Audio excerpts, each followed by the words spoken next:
Let me tell you why you're here. You're here because you know something. What you know you can't explain, but you feel it. That there's something wrong. You don't know what it is, but it's there, like a splinter in your mind, driving you mad. Do you want to know what it is? You can feel it when you go to work, when you pay your taxes. It is the world that has been pulled over your eyes to blind you from the truth. Like everyone else, you were born into bondage, born into a prison that you cannot smell or taste or touch. A prison for your mind. Unfortunately, no one can be told.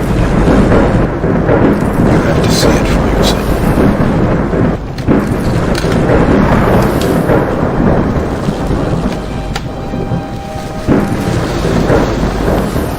This is your last chance. After this, there is no turning back. You take the blue pill. The story ends. You wake up in your bed and believe whatever you want to. You take the red pill. You stay in Wonderland. And I show you how deep the rabbit hole goes.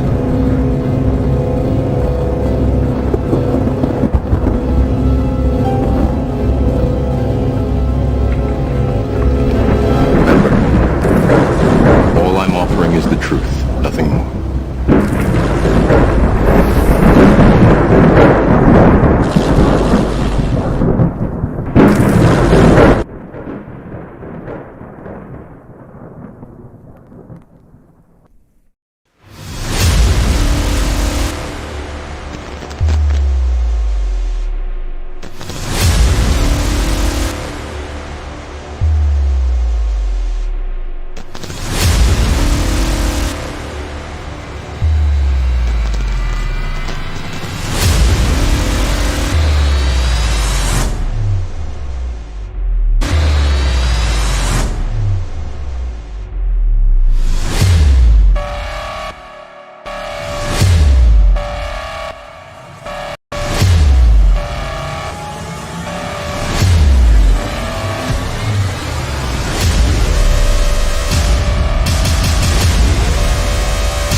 Welcome everyone to King James Bible University Precept Mastery, and today we're going to be going through Romans and have a couple of announcements to where we're going to set up. We did post up the number where you you can actually call in for the questions to where we're trying to use it, because we coming up with a lot of weird things that's going on technically that, you know, I guess they want to play with us with the channel. However, we want to make sure that everyone still, if you have questions, we're going to provide the numbers, because we're going to keep the two groups kind of separate for a minute to where we can make sure that people can get in. So if you do want to call in, you have a question or anything, you can actually call that number there, and you're actually going to be calling into Zoom, which I'm going to be picking you up on another system, which that's what we're going to be doing temporarily for right now until we get this all worked out.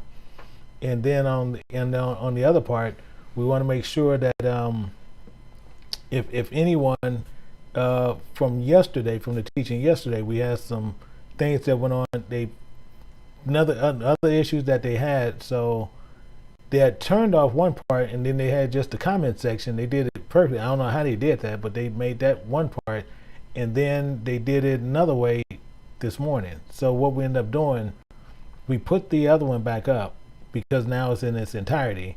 However, we have that one showing in its entirety, and the other one is without the after all the questions and answers. So you see the two. So you have a long version, you have a short version. The long version you see is 5 hours. The short version is where you just see where it's still the teaching, but it's just a shorter version and it's without the questions. So if you want to go there, if you want to share that with people, it's both videos. But if they want to see the full entirety of everything, it's there, and both of them are there. So if they decide to do something else there, we have other avenues we already have in place to which we can take care of.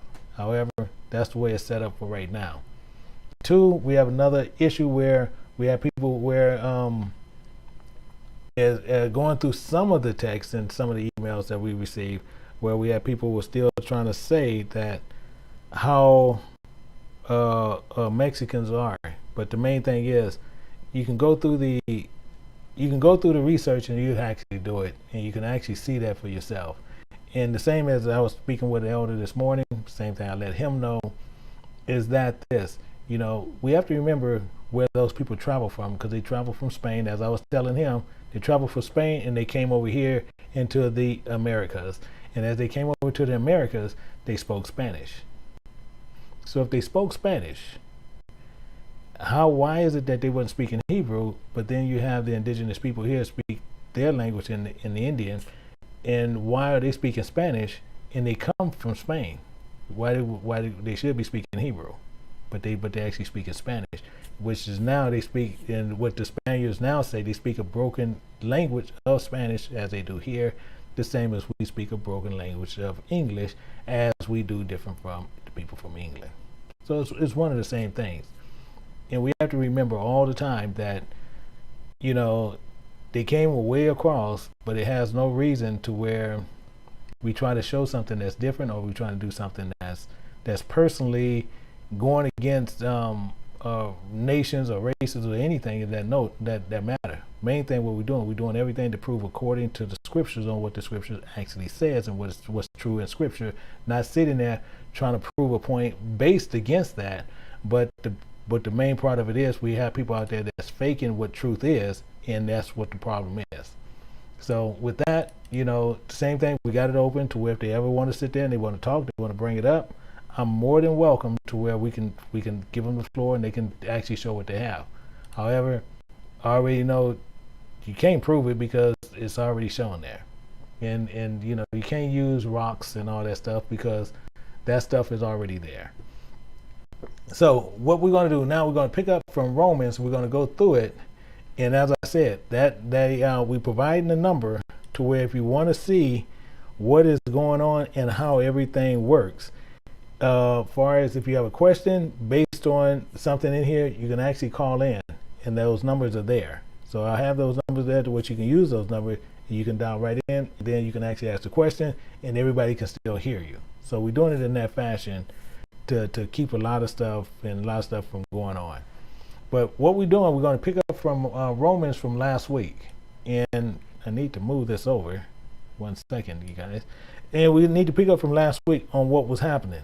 And actually, let me get this part set. If I can get this set, and then we will be good. And actually, let me do it this way, to where we can cover it all. So what I'm gonna do, I'm setting this up to where I can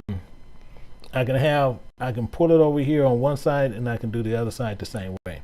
So currently what I'm doing right now, I'm setting it up to where we have another monitor to pull in the same thing. And actually I want to pull in this one, and 1 second, and I want to get this, and it's connected. Let me see, I'm having a little bit of okay, now it's showing up there. So now I just need to get this part in there, and then we'll be pretty good. So I want to pull this desktop and pull that audio in there, and then we'll be good to go. But I want to make sure, not as yesterday, what they was doing. And I have that desktop too. See it right there. Pull in the audio, and we're good. So we're good there, and we're good here. Okay, so what we want to do, we want to pick this up from what we had yesterday, and I don't see anyone in there, which is good. So what we're going to do, we're going to pick up from where we left off at from last week, and we're going to look at a few scriptures here to understand what's going on. So let's look at this as a whole and start going through where we left off and pick up at. So let's pour this in there. And now last week we was in Romans chapter 3 verse 9. That's where we were. We was there, and as we was going through Romans chapter 3 verse 9, we found out some things that technically was kind of hard to go through for us, as well as verse 8, because we'll start at verse 8 and then we'll work our way down as it goes through. It says, and not rather as, comparing, we be slanderous report in what they was doing. And it was showing you, which we had the precepts there showing you, and it says, as some affirm that we say, let us do evil that good may come. But he's asking the question. And they're saying, what? Whose damnation is just? So he's saying the same thing. If you studied this last week, you would have also seen this week. And as you would have meditated on that, is what I always look for you guys to do, is not just to go through this with me, but you need to be going through this for yourself to make sure that you knowing what you're reading, and you can sit there and the Most High can validate what you're seeing. So, but if you're not doing it that way, you're going to have problems.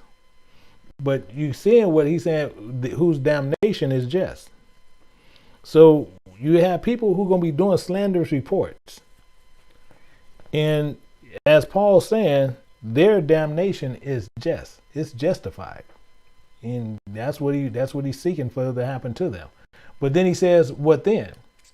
Are we better than they? Are we better than they are? This is one of the main parts of what we need to understand. Are we better than them? This is the biggest problem that we have today. Why? Because we like to sit there and we like to talk about people. We like to bring up slanderous reports on people. We like to do all these things, but are we better than them? See, you have people who will tell you. Yeah, people will tell you, well, I'm in the truth.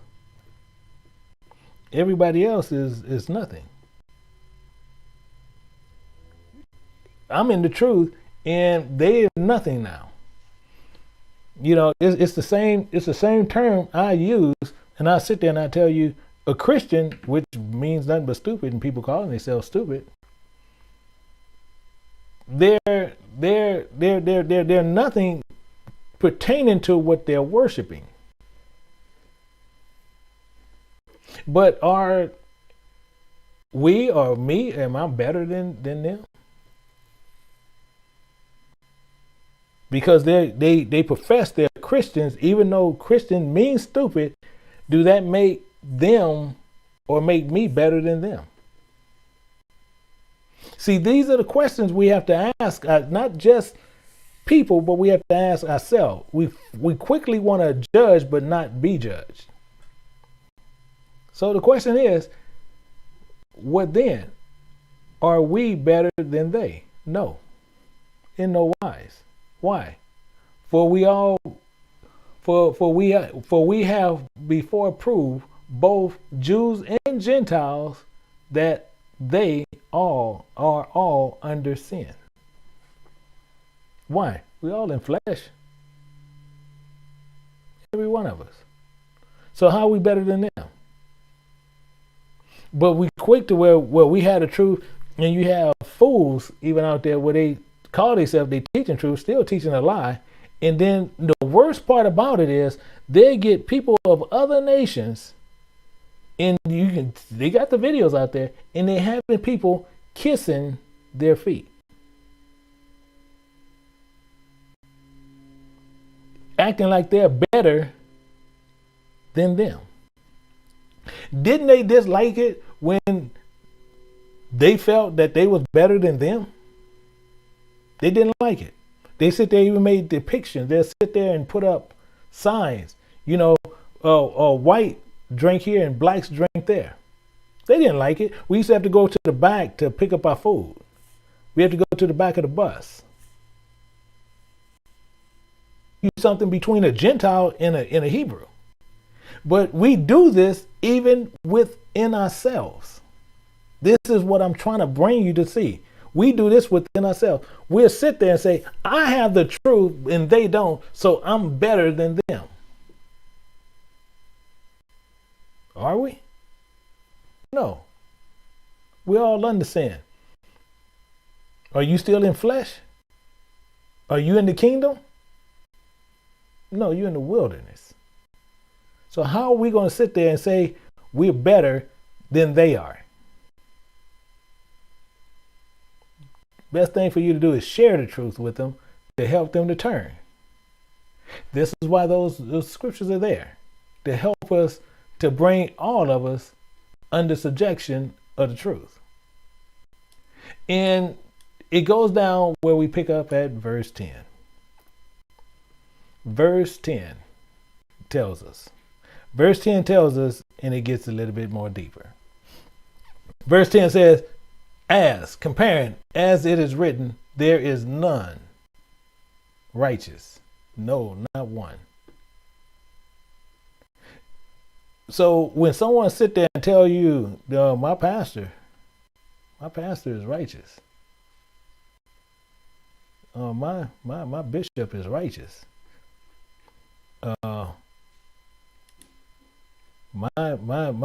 of them, they got shepherds, which is silly within itself. My shepherd is righteous. They're going to tell you all these things. As it is written, there is none righteous. No, not one. Are you in flesh?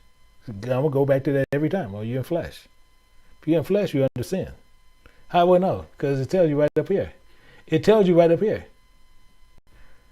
They all are under sin. So if we under sin, we're in flesh.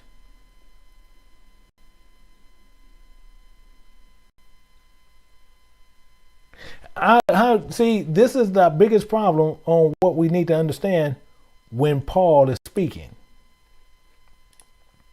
So we got to are we all under sin? Because this is the key to which we get to what he's talking about. This is the key to which we need to understand. But we don't want to get it. We want to sit there and say everything else but what the truth is. So let's look at this. Let's look at Genesis. We got to go back to the beginning. You got to see where this even started. And what Paul is trying to convey to us to get us to understand what the truth is.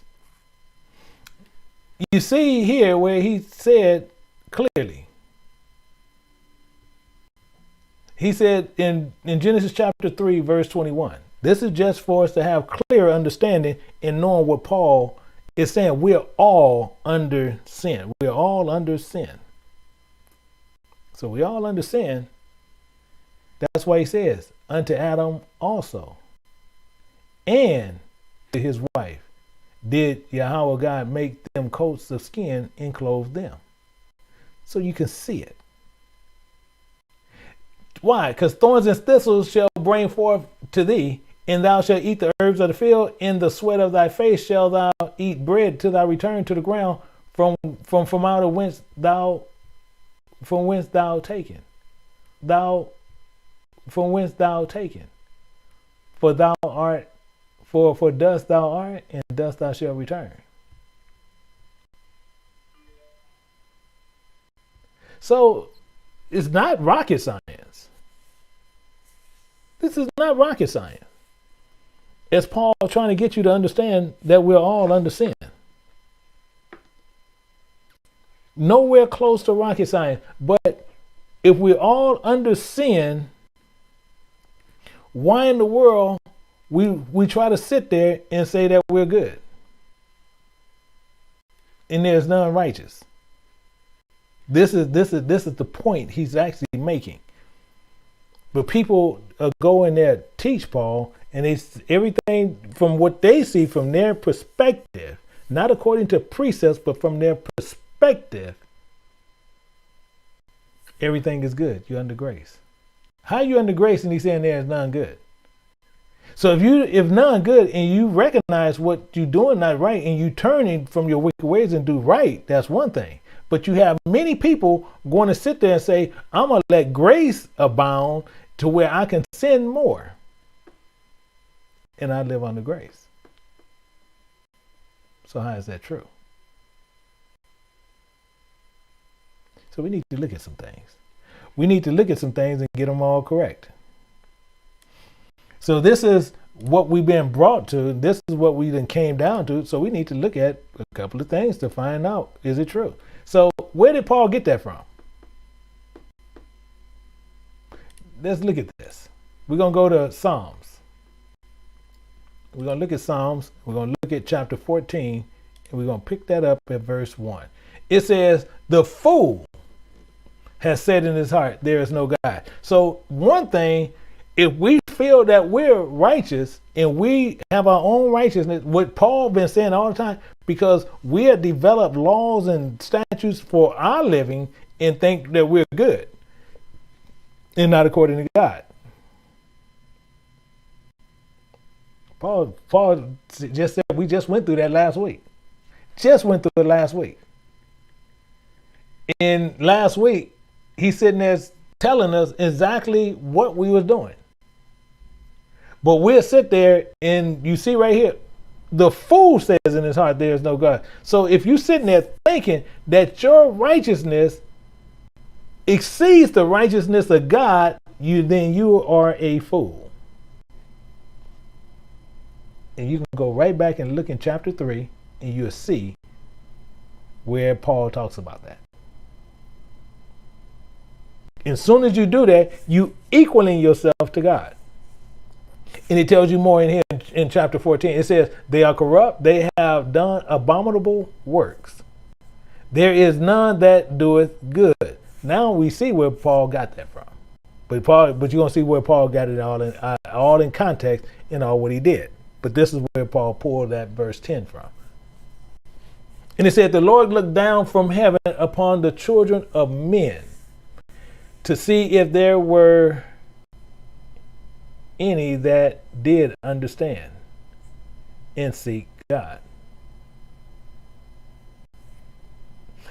Verse 3. They are all gone aside. They are all together become filthy. There is none that doeth good. No, not one. Didn't we just hear Paul just say this? See, this is when you want to look at, and when we look at ourselves and we want to understand, didn't Paul just say this? Didn't Paul just say this? Didn't Paul just, there is none righteous, no, not one? If Paul's saying that, why is it none that's righteous, but this is saying none that doeth good? He's saying the same identical thing. No, not one. It's just the way Paul worded it. So why are we sitting there judging people? Because we like to lie to ourselves. So we got to get ourselves out of the belief and thinking that we're anybody. We're all under sin. Let's look at something. Let's go to another and look at this. And don't worry, we're gonna put them in there. We're gonna put them in there. So don't worry about that part. But let's go and we're gonna take care of some things. We're gonna go to 2 Peter chapter 2. We're gonna pick this up at verse 14. And it says, having eyes full of adultery. There is none righteous, no, not one. Having eyes full of adultery. There is none righteous, no, not one. Having eyes full of adultery. And that cannot cease from sin. Beguiling unstable souls. Tell me they don't do this. And heart that they have exercised with covetous practices, cursed children, which have forsaken the right way and gone astray, following the ways of Balaam and the son of Bozar, who love the wages of unrighteousness. There is none righteous, no, not one. Having eyes of adultery. This is why we look at this and we say, and why do he focus so much on adultery? Because he showed you spiritually, you cheated on him first. See, most people sit there, well, no, I did this, I did. No, you cheated on him first. And most people sit there and say they never committed adultery a day in their life. Yeah, people will tell you that in a heartbeat. Yeah, I never committed adultery. I never committed adultery. Okay, so if you never committed adultery, and that's why I go to it, was you ever a Christian? But you say you believe God? You say you're a Seventh-day Adventist? You say you're a Mormon? You say you're a Jehovah's Witness? You say you're a Muslim? You say any of these things, you say you're a Baptist, you're Methodist, you're Protestant, Episcopalian. Any of these things, you have committed adultery on God. So don't sit there and lie to yourself, because we have people who will lie to themselves in majority of and twist it up in their head and say, bro, I'll tell you what, I never did that. No, you might never committed physical adultery, but you committed spiritual adultery, which is worse. See, physical adultery, it can get you not only killed in the flesh, but it can also get you killed by the spirit. But he want to show you that you're committing sin. He putting sin in front of your face like vomit. Why? Because he clothed us in skin, so when you go commit adultery, you can see it. You can see the vomit that you're doing. You cannot sit there and look at this person, this man or this woman, and sitting there saying you're not committing adultery and you have a husband or a wife at home. He's putting it directly in your face. And now when you go home, you want to sit there thinking you all cleaned up. You done took a shower. You all cleaned up. You filthy. Why? Because we're under sin. We can't cease from those covetous practices. We're cursed children, forsaking to do the right things of God. So he shows you your sin. That's what he does. So he showed it to you. Why? So because he clothed us in it. To where when you sin, you can see it. This is our problem. This is our problem. Paul and people sit there like, man, you know, why are they being so? Because you need to understand this. You need to understand this. Let's drop down to chapter 3, verse 16. Chapter 3, verse 16 in 2 Peter. And it says what? As also, what? As this comparison. As also, comparison. As comparing also in all his epistles. So he's comparing beloved brother Paul, he comparing his epistles to what's being said in context of the entire Bible. In all Paul's epistles. That's all you have to do. Our beloved brother Paul, in all his epistles. You can take all that out. And you want to know what spirit was on him? According to the wisdom that was given to him. So you look at this, our beloved brother Paul, in all his epistles. That's how you look at that. Speaking in them of these things. So what are these things? You see it going to change the conversation. Speaking of these things, in which are some things hard to be understood.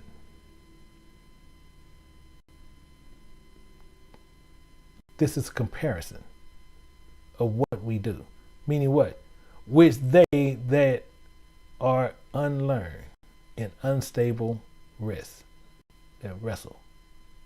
So he's comparing us as these unstable souls. Who? Peter. The spirit that was on him. He's comparing us unstable. And then it goes even to Paul's epistles and all Paul letters. Beloved Paul. It was some things in there that was hard to be understood. Why? Because they that are unlearned. If you don't understand the law, why are you teaching Paul?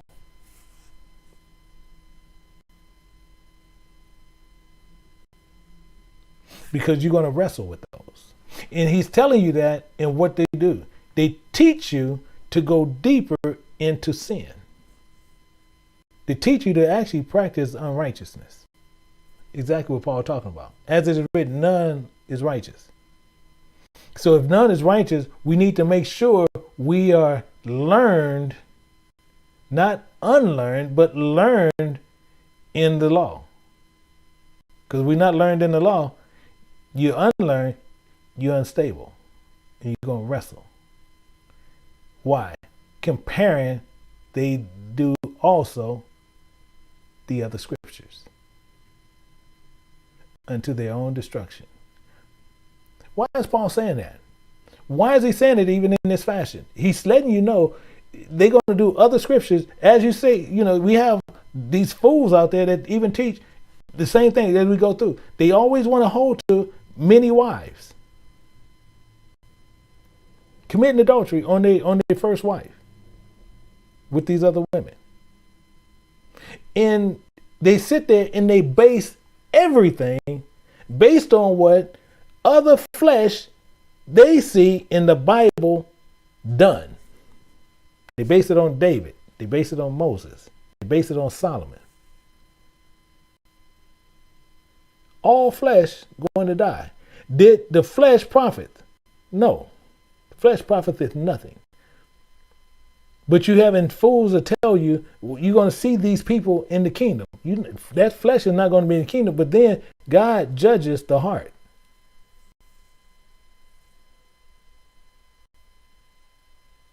People will tell you, well, all I have to do, and same as one person was telling me even this morning, all one person got to do, well, we just pray over our food.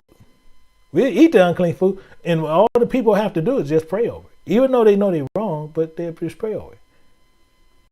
Why? They are unlearned. It's telling you clear as day. They're unlearned, as they do also other scriptures, to their own destruction. Can we eat this? Can we do that? Can we go and do this? Can we change that? Let's change this and change it to that, and let's do this and do that, and let's eat this and we'll do that. They're unlearned in Scripture.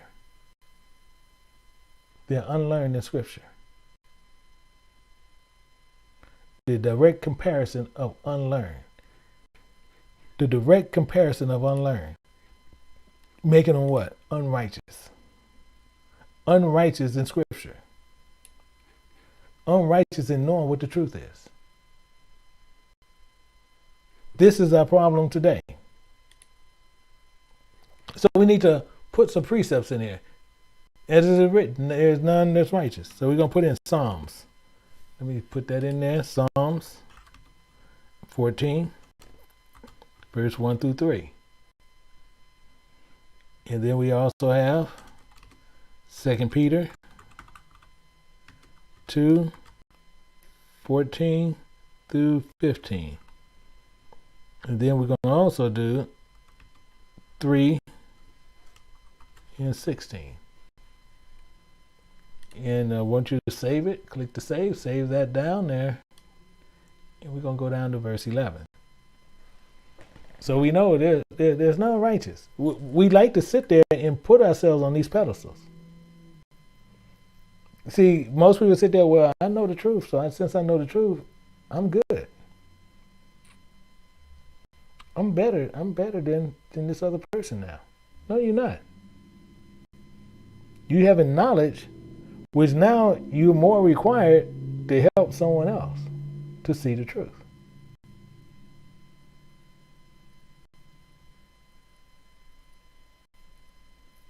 That's why that one servant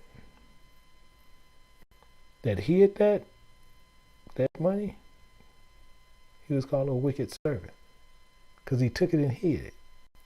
I know what hard man you are. I know that you'll destroy these people for doing these things, but I know what kind of hard man you are, so I hid it.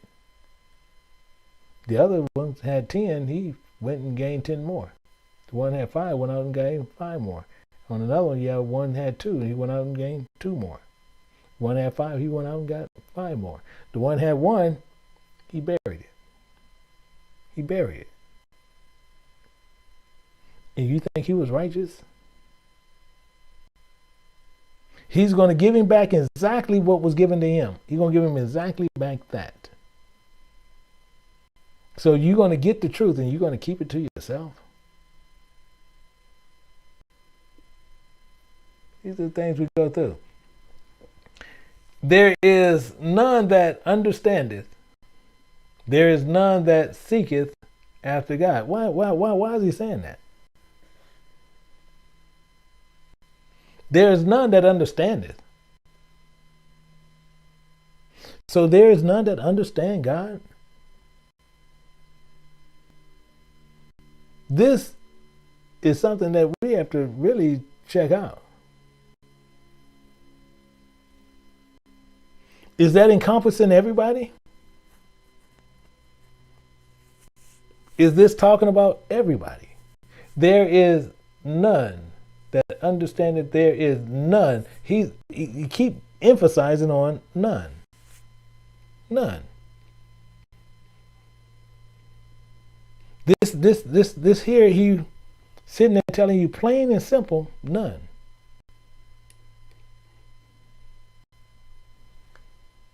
That understand it. None. Why is he saying none just as none as he's speaking in a certain way, a certain thing that he's doing? Or is it something else that he's saying? So this is what we want to sit there and see. Is he saying this in that way?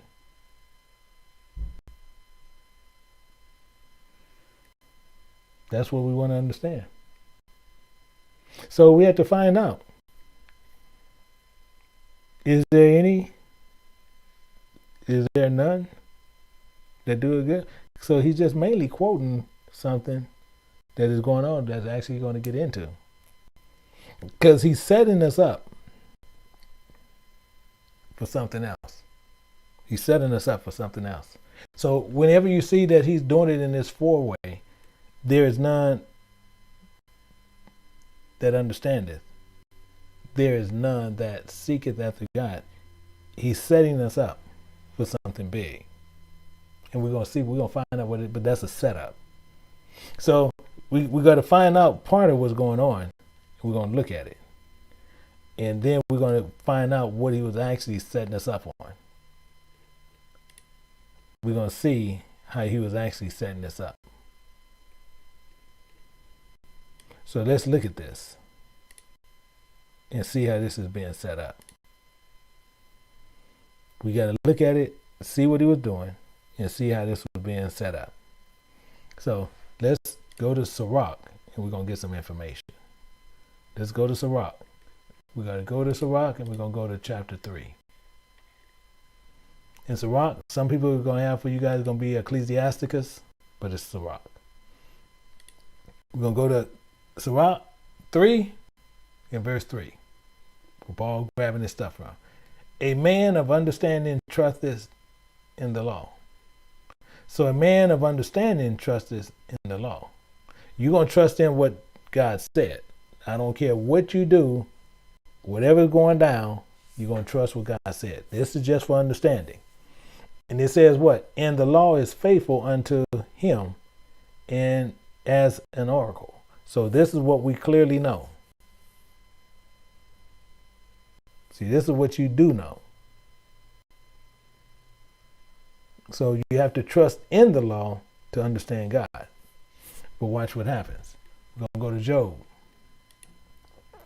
Because we got to see the flip sides on what they're trying to convey to you to get you to understand on how everything was going through. Job chapter 17 and verse 4. It says, for thou hast hid their hearts from understanding. This is why he's telling you none that understand. Because if we look at the things of God, and we see them in the Bible, why do we sit there and change everything around? It says don't multiply wives, but they saying that don't mean that. They said the sheet came down so we can eat whatever we want. The scripture don't say that. He said he came not to change the law, but they said he did.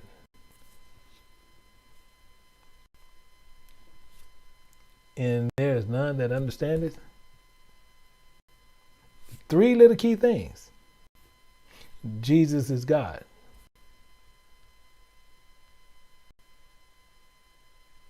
These are things that we have hidden. And as he's telling you clearly here, for thou hast hid in their hearts from understanding.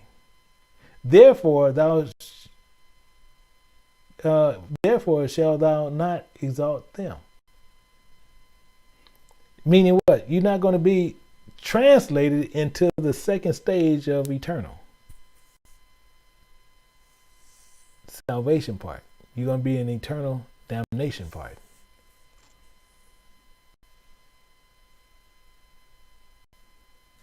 This is the problem that we go through, and we do much teaching as much as possible as we can. Time is near. We don't know when the time is. It can be tomorrow. It can be 200-300 years from now. I don't know. But whenever he comes, you need to make sure. But whenever he comes, you need to make sure that you was prepared for that second stage. For when you take your last breath, you know that body can go in and be sealed and ready for the second stage.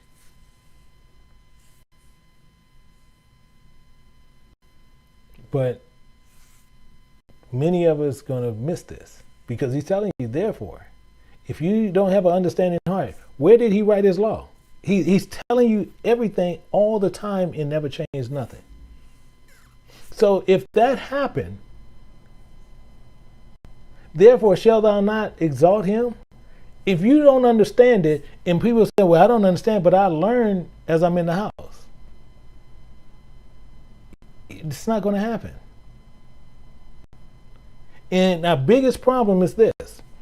We want to go to people where they sit there and they have great age, or he's older, he's been teaching for this longer time. I have the elders that teach with me, I'm older than both of them. But we all equal with God. As even with that goes, you have people who will tell us that our age is questionable because they've been teaching longer than these. Well, how did age come into to play? This is where you'll get fooled at. So we have to look at everything as a whole. We're going to look at something. We're going to go to Job chapter 32. We're going to drop down at verse 9. It says, great men are not always wise. So saying to what? Great men is not always with understanding. They're not always with understanding. So age don't have nothing to do with it. It says, neither do age understand judgment.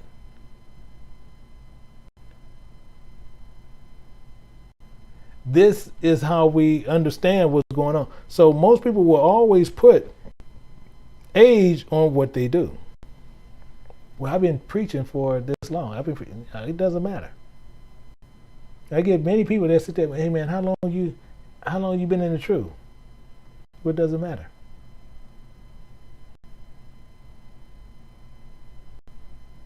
That's why when people, and I had people ask me openly, I had people where they get me personally. And I tell you the craziest thing.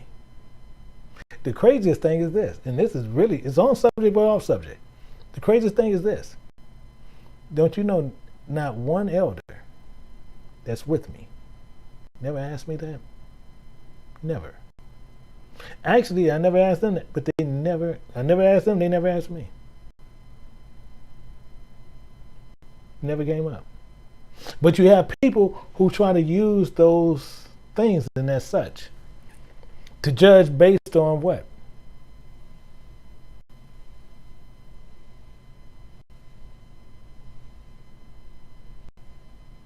They try to judge it based on what? They try to judge it based on if he started in this year and I started in this year. Actually, I'm sharper than him. Really. What do it say there? Great men are not always wise. You don't know if I've been in for 10, 20, 30 years. Nobody don't know. Because it's not the point. The point is do you know the truth? The point is, are you keeping the covenant with the Most High God? Not how long that person been in the truth and this person been in the truth. That has nothing to do with anything. It has nothing to do with the age. Same as I said. You know how old I am. I'm not scared to tell my age. But my elders, they're younger than me, but they don't say their age. There's no reason for me to tell you their age. But they're younger than me.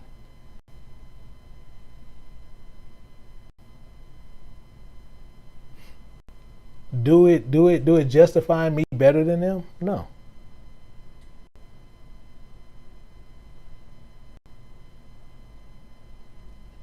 This is what we do, and we want to seek understanding. That's why it says, there is none that understandeth. There is none that seeketh after God. Because what most people seek and go after, they want to go after accolades. They want to go after things in that nature to say, well, I'll tell you what, he's been in it this long, and so I understand more than this person. They will do even these things. And they'll walk in darkness just based on someone who's been on TV for many years. Do it make them right? No.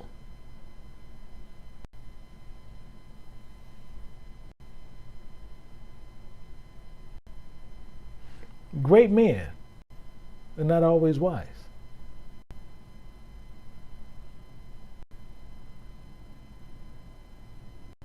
You have many pastors out there that tell you that how they've been teaching all these years and doing all these things. That don't justify your wisdom.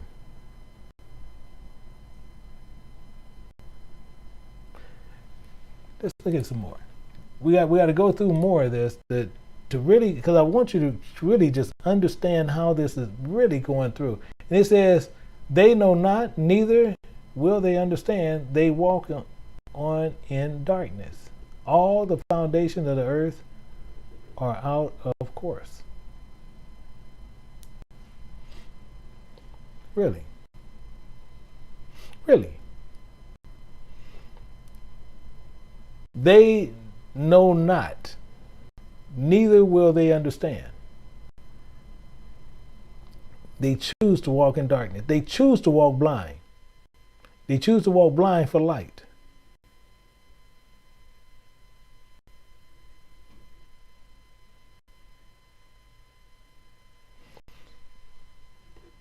If you can sit there and show your people what truth is, will they accept it?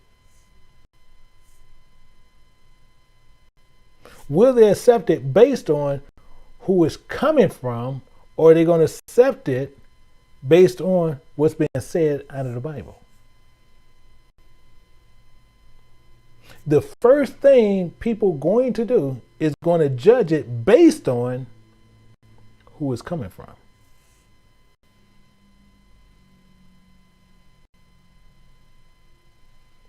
They walk in darkness.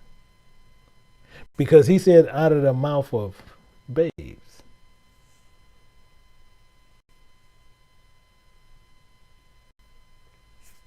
But people are going to change it on everything else. Psalms chapter 92, it clarifies a lot of this. 92 verse 6. A beauteous man knoweth not, because that's what they are. Beauteous man. Who? Both Jews and Hellenists. Neither do a fool understand this. These are the things we do, folks. We choose not to get into things, and we continually go through a whole nother part and just refuse to understand anything. Anything. There is none that understandeth. Why? If a 22, 25-year-old man came up to you and speaking clear precepts of scripture in the Bible, showing you something, and this person can be 60, 70, 80 years old that they're talking to, they'll look at this person and say, man, I've been living longer than you. You know, I've been reading the Bible longer than you've been alive. That's fine. That's fine. However, did you understand what you read?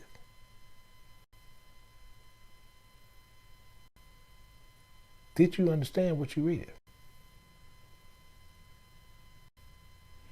Because there is none that seeketh after God. You seek God through his precepts. That's just like a fool put up yesterday. They told me that some fool put up yesterday said that Isaiah 28 chapter 28 verse 10 was a reprimand. Let you know how stupid he was. And why people sit there? Well, why are you saying? Because that was a fool. He was a fool. Just plain stupid. Why? Because they're going to say that's a reprimand, but the Bible tells you, thou hast commanded us to keep his precepts. For precept must be upon precept. So why would a fool put that in there? They let you know he's a Christian. Because that's actually Christian doctrine. Because they'll tell you that's a reprimand. How do I know that? Because they even got it in a commentary. To pull you away from the truth. So how can you seek God and you're not seeking after God? So you don't understand it. That's what Paul is saying. How are you going to seek God and not seeking God? You seeking after the flesh.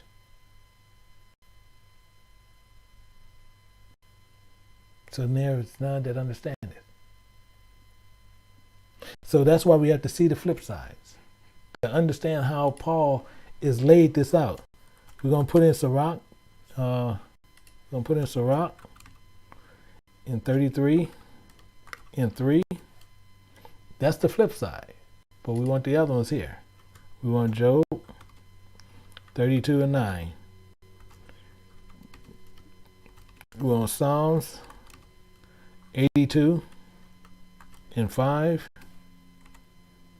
And actually 92 and 6.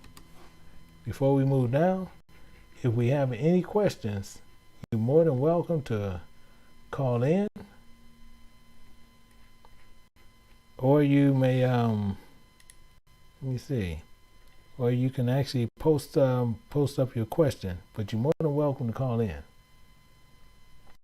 if you have any questions before we move down. And I'm putting this in there.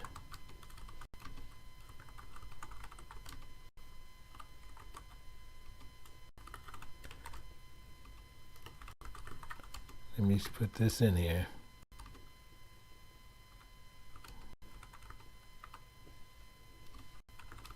Okay.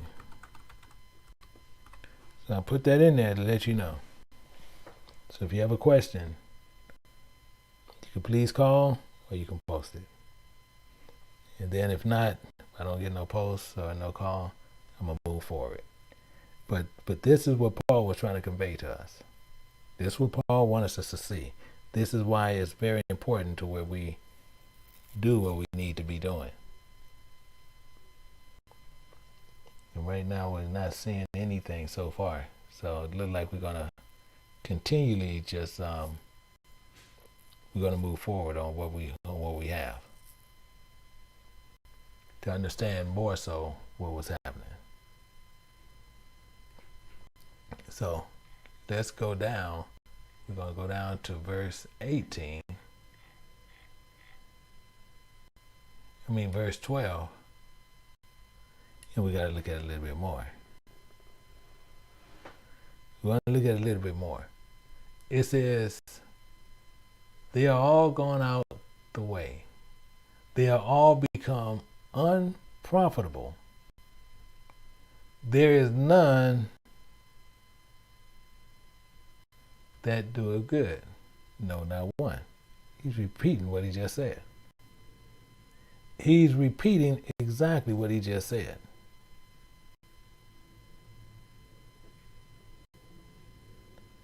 Paul then went through and repeated the same identical thing he just spoke about. So he's emphasizing on what he believes. He emphasizes on something that's clearly in Scripture. So we need to understand it because he keep going back to this. There's none that do it good. Why he keep going back to the same thing and saying that we don't do good? So evidently he wants us to understand something. And we need to clearly understand what he wants. So let's look at this as a whole. We got to look at it as a whole and go through it and make sure that we get it. So as Paul said, there is none that doeth good. Again, clearly letting us know that none doeth good. So even if we look at this, let's look at it here, and then we can roll from there. We're gonna go to chapter 3. We're gonna go down to verse 12, and it says, "They're all going out the way. They are all together become unprofitable. There is none that doeth good, no, not one." Now, none that doeth good, and we all become unprofitable. Now you see, most people sit there and they'll look at this and they'll say, well, this is one way, but you don't know the harshness on what he's saying. They all together become unprofitable. We all became useless, is what he's saying. Useless, you worthless. This is what he's saying. This is what the definition of unprofitable. We're useless.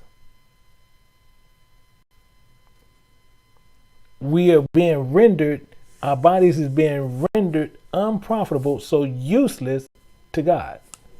This is how Paul breaking us down.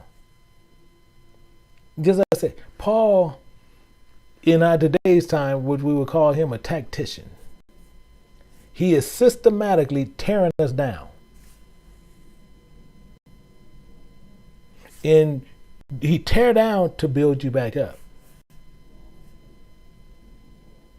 So he has to systematically tear you down.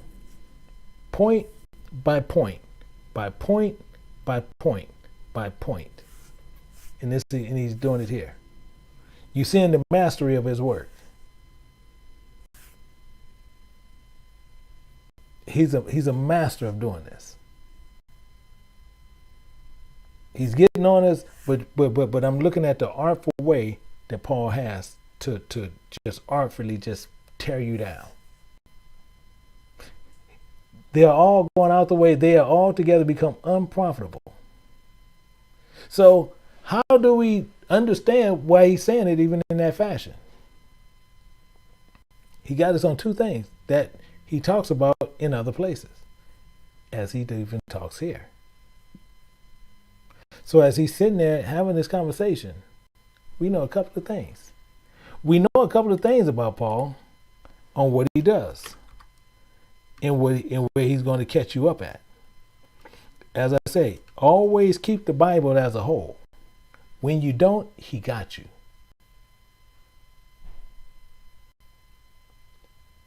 Remember when he even said, there's none that do it good. But remember he said Jews and Gentiles. See, he catches us up on a couple of things.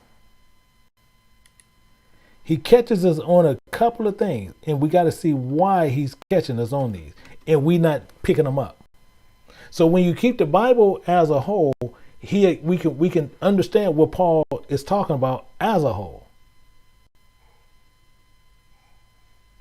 Let's look at this. He's saying clearly right here, what? We all together come unprofitable. Let's look at something. Show you how Paul is slick about what he's doing. We're going to go to 1 Corinthians, Paul, chapter 12, verse 2. Ye know ye were Gentiles carried away to dumb idols as ye were led. He's setting us up. He's setting us up. But he told us this already. 1 Corinthians chapter 3, verse 16. Know ye not that ye are the temple of God, in the temple, in the Spirit of God dwelleth in you. But he's saying we became unprofitable, worthless. The temple of God dwelleth in us. And he's saying, if it's unprofitable, if any man defiles the temple of God, him shall God destroy, for the temple of God is holy, which temple ye are. See, he's setting us up for something. But he's letting you know, you are the temple.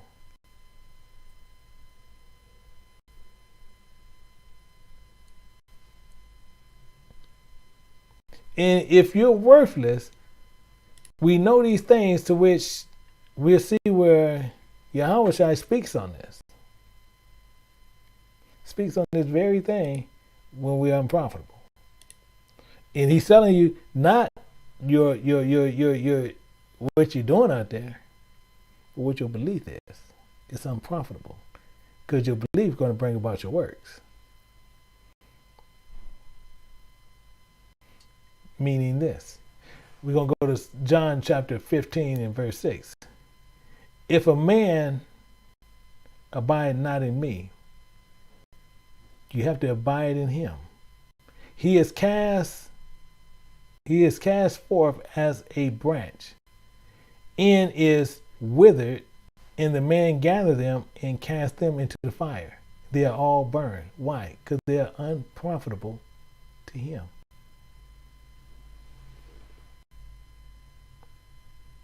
To him. This is why he's so understanding and bluntness there. You have to abide in him, and if you're not abiding in him, you're worthless. This is why he's talking so blunt there. But he's building us up for something else. Because he's going to throw a hard blow at us.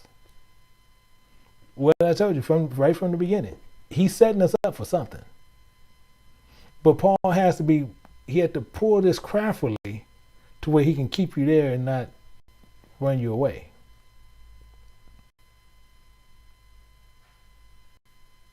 So let's put some precepts in there and let's find out what's going on here. Let's put a few precepts in here and see what is happening here. So we're going to go there and we need to put in these couple of precepts and find out what he's setting us up for. So it says,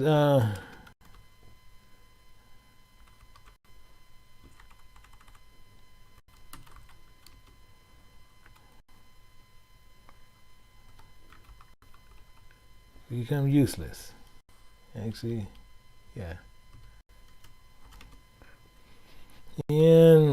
And this is meaning actually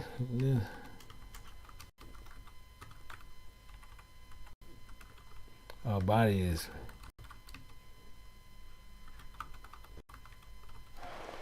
become worthless. Romans 12:1. 1 Corinthians 3:17. Excuse me. And we could use 3:16 also. And 17. Because you can go either or. And we have 12:2.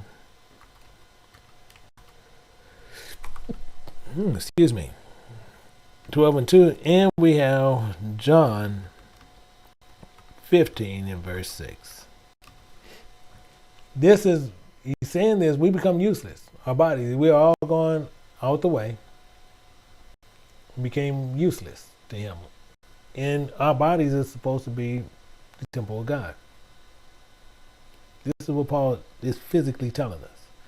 And he hits us here where it's kind of hard. And but he's telling you plain as day what's going on. It says, their throats is an open sepulcher. Is an open sepulcher is what he's saying.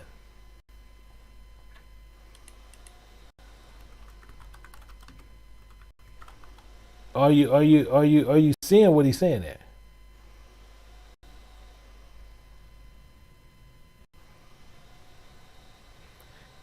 Our mouths is a open sepulcher.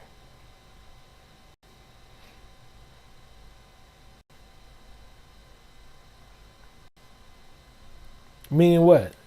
Speaking lies of death.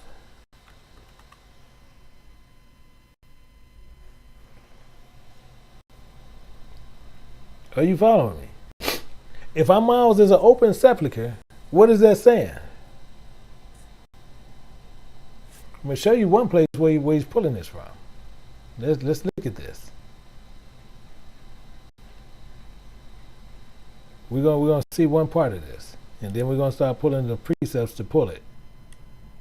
But he's telling you plain as day, if our mouths is an open sepulcher, meaning what? It's a dang tomb for death. That's what Paul is saying. And we have to understand why Paul is being so hard on us. One, Paul don't want you to fall. But two, we know everybody's not going to take this. Okay, Psalms chapter 5, verse 10.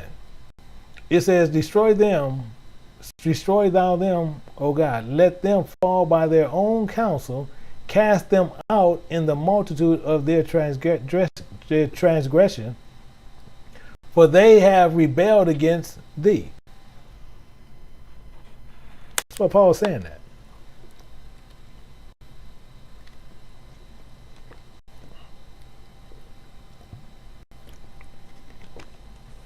Why?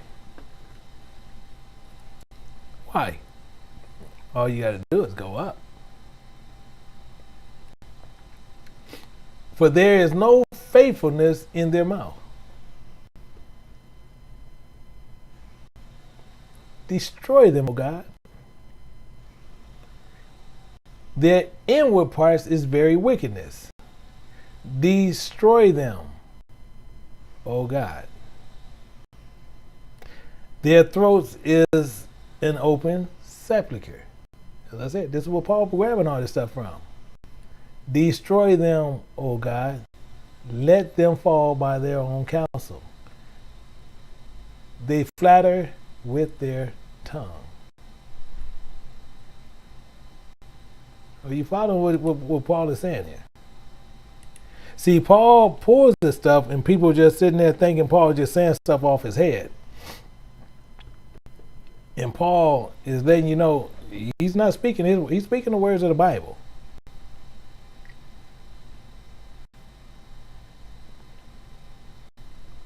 So as he's sitting there and we see the ending part that's mainly here, the end of this whole thought here is destroy them, O God. Let them fall by their own counsel. But there is no faithfulness in their mouth. Destroy them, O God. Let them fall by their counsel. Why? Their inward parts is very wickedness. Destroy them, O God. Their throats is an open sepulchre. Destroy them, O God. Let them fall by their own counsel. This is what he's talking about. This is what he's talking about, and he's pulling this directly from David. But let's see a little bit more.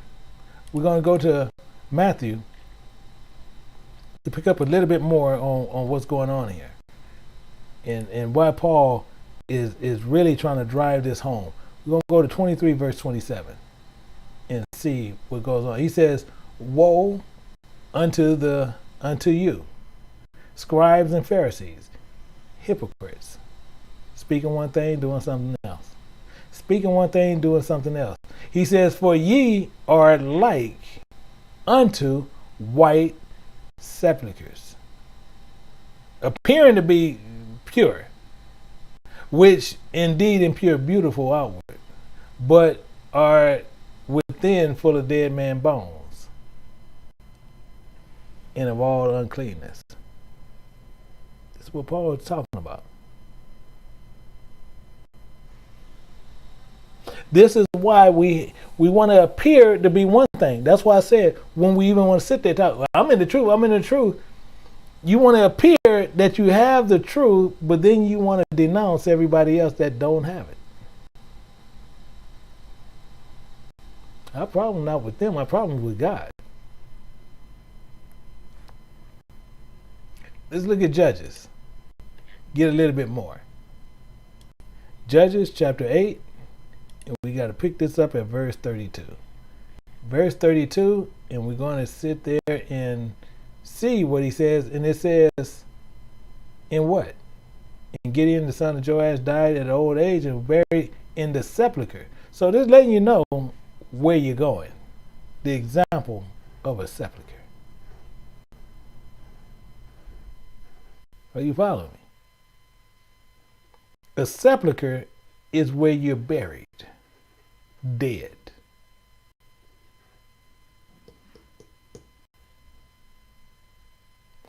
First Kings. Get into a little bit more. And we're going to drop down to verse 13 and go down to verse 22. And it says, but coming back and now has eaten bread and drunk water in the place, in which the Lord did say to thee, eat no bread and drink no water, thy carcass shall not come unto the sepulchre of thy fathers. Most people didn't even get what he said there. Because what we'll do, we'll read the words, and what they like to do is read literally what it's saying. I mean, it's not saying anything at all literal. Everything was just said there was all spiritual. And he said, when you come back and now has eaten bread, we need to know what that bread is, and we need to know what drink water. We need to know what this stuff means. If we don't know what it means, how in the world are we going to sit there and understand what it said? Why would it even say that?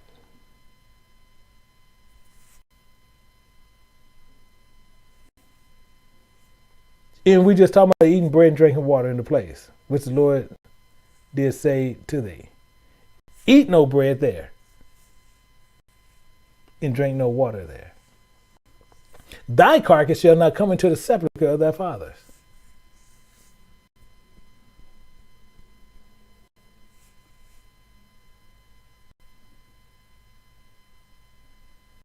See, we need to understand spiritually what that verse said.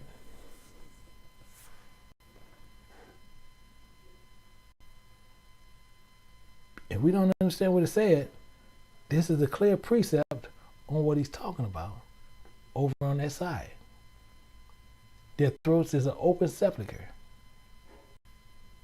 We need to be able to understand what these two is tied, why they tied together.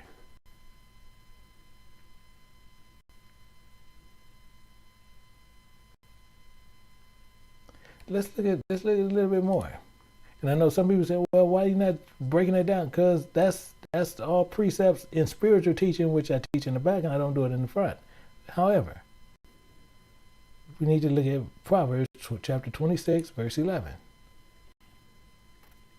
And it says, the dog returneth to his vomit, so a fool returneth to his folly. A fool will return to that sepulchre what's coming out of his mouth, because he's going to speak death.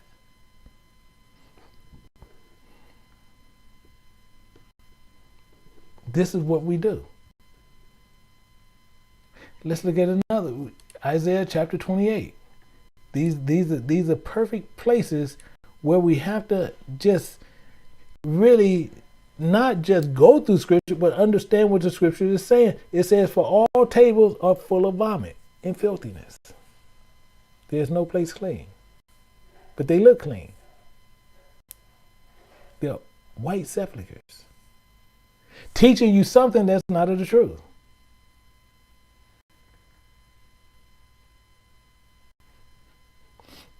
So this is what we go through.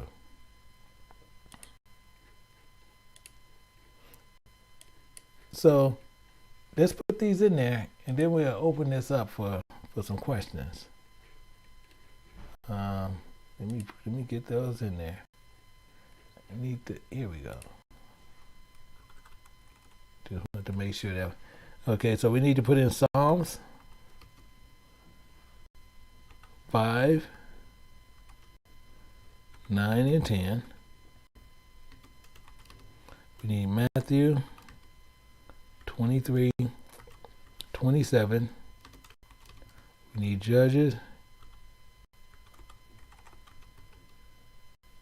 Yeah, I just put that in there. Judges 8:32. We need 1 Kings 13:22. We need Proverbs 26:11. And we need Isaiah 28:8. And save.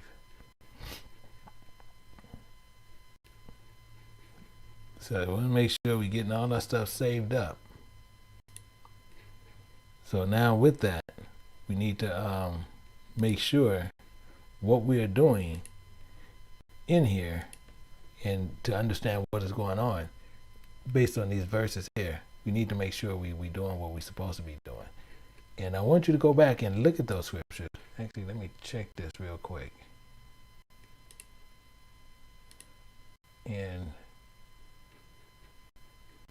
But you need to go through and meditate on these scriptures and go through them. Because if not, you're not going to understand what the scripture is always saying. When people hold on to what the scripture, oh, well, he said this, said that, and this was good, this was good. But if we're not understanding it, going back and reviewing it, and double checking it, we're not going to understand what the Bible said. So if you have any questions, you're more than welcome. You can call in. I'll be able to hear you. And and then actually the people will be able to hear you. So you can actually call in if you like, or you can post your question in if you have any questions. So we can take them both ways. But if you'd like to do that, you're more than welcome to call in, and I'll be able to see you, and I can pull you in. Then here we can actually, if you have any questions based on those, so you're more than welcome to do it. Okay, in verse 13. So you need verse 13. Let me do that one real quick. We have a once, then that need in verse 13. Then we do this. And I don't know why it's so that's verse 13 right there to where you can see it. You can see it. So so hopefully you was able to see that. But now hopefully we can also see where Paul is actually, very serious about what he taught, and he was really pushing quite a bit on what he was trying to get us to see and to understand. Not to sitting there, hey, we go out there and we can abound in sin, and no matter what, the Most High God is going to he's going to let us go. At no time he said that. So we have to understand how all that works out. But many people will go through on those other ways and sit there and say, Paul taught this and Paul taught that. But when you tear down Paul's writings, you'll see Paul is actually not speaking nothing of what they're saying, especially of any Christian. The Christians will sit there and they'll tell you many different things, and Paul didn't say at all. So that's what you look at there. And so now the same thing is, so if you have any questions based on these here, you can address them now. You can call in now, because right now the lines are clear. Actually, yeah, the lines are clear. So you're more than welcome to call in now, and we can address them from right there. However, if not, we're going to be picking up, and then we'll be going through some other parts of it later on in the week, to which we'll be picking up on the written communications class, which is it will be on this Tuesday, which is actually kind of a hot and heavy class going right now, and we'll be doing that one, as well as we'll be picking up on that Wednesday. We'll be picking up on the rest of our teachings. And right now we see we have no questions, which is good within itself. So I'm trying to make sure, because I know people like to try to post it in last, but the main thing is we have right now about 7 minutes to where if you have a question, we're more than welcome. We can take your question right now. We can address it. If you have any questions to where trying to get clarification or some understanding, you can call in, or you can actually even do it the other way, to where you can actually just post it up. So you can do it either way. And what I'm trying to make sure is that we have the two things, and let's see. So far we are in, and look like we're all good. So with that, we have no questions. So with that, we have no questions. So what we're going to do, we're going to end it here, and we'll pick it up on everything else starting on this Tuesday. We'll be going through it. So until Tuesday, we'll pick up with everybody else. So until then, I say to each and every person, hey, shalom.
Let me tell you why you're here. You're here because you know something. What you know you can't explain, but you feel it. That there's something wrong. You don't know what it is, but it's there, like a splinter in your mind, driving you mad. Do you want to know what it is? You can feel it when you go to work, when you pay your taxes. It is the world that has been pulled over your eyes to blind you from the truth.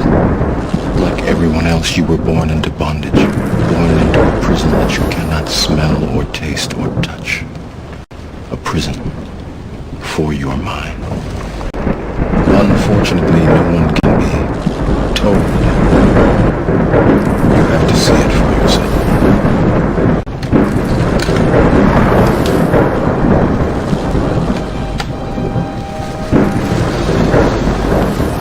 This is your last chance. After this, there is no turning back. You take the blue pill. The story ends. You wake up in your bed and believe whatever you want to believe. You take the red pill. You stay in Wonderland.